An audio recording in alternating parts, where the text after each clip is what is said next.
இது கண்டிப்பா கஷ்டமா தான் இருக்கும். ஏன்னா வந்துட்டு ஒரு உயிர் அந்த குழந்தை வந்து வளர்ந்து என்னென்னமோ பண்ணலாம்.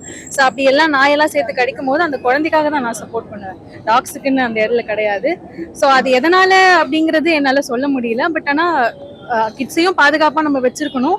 மக்கள்கிட்ட அந்த அவேர்னஸ் இருக்கணும். அதே சமயம் டாக்ஸையும் வந்து ஒன்னா போட்டு கொள்றதுல பாயிண்ட்லெஸ்.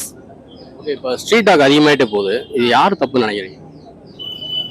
இது வந்து ஆக்சுவலா government should have taken the steps properly. இந்த பிகினிங்லேயே வந்துட்டு ஏதாவது அந்த ஏபிசி அனிமல் அந்த ப்ரோக்ராம்ஸ் மாதிரி ஏதாவது கிரியேட் பண்ணி ஸ்டார்டிங்லேருந்தே வந்துட்டு நம்மளுக்கு நியூட்ரு பண்ணுறது, ஸ்டெர்லைஸ் பண்ணுறது அந்த மாதிரி இருந்திருந்தா இவ்வளோ பிரச்சனை இருந்திருக்காதுன்னு நான் நினைக்கிறேன். பிகாஸ் தேர் ஆர் ஸ்டேட்ஸ், நம்ம டர்க்கி எடுத்துக்கணும். டர்க்கிலாம் வந்துட்டு கம்பேரிட்டிவ்லி சின்ன கண்ட்ரிஸ் தான், அதனால அவங்களுக்கு அந்த பிரச்சனை இருக்காது. பட் நம்ம ஒரு ஸ்டேட் வைஸ் இல்லை டிஸ்ட்ரிக்ட் வைஸ் எடுத்து நம்ம பண்ணும்போது நம்மளுக்கு வந்து கம்பேரிட்டிவ்லி அந்த டாகோட பாப்புலேஷன் குறைச்சிருக்கலாமோன்னு தோணுது.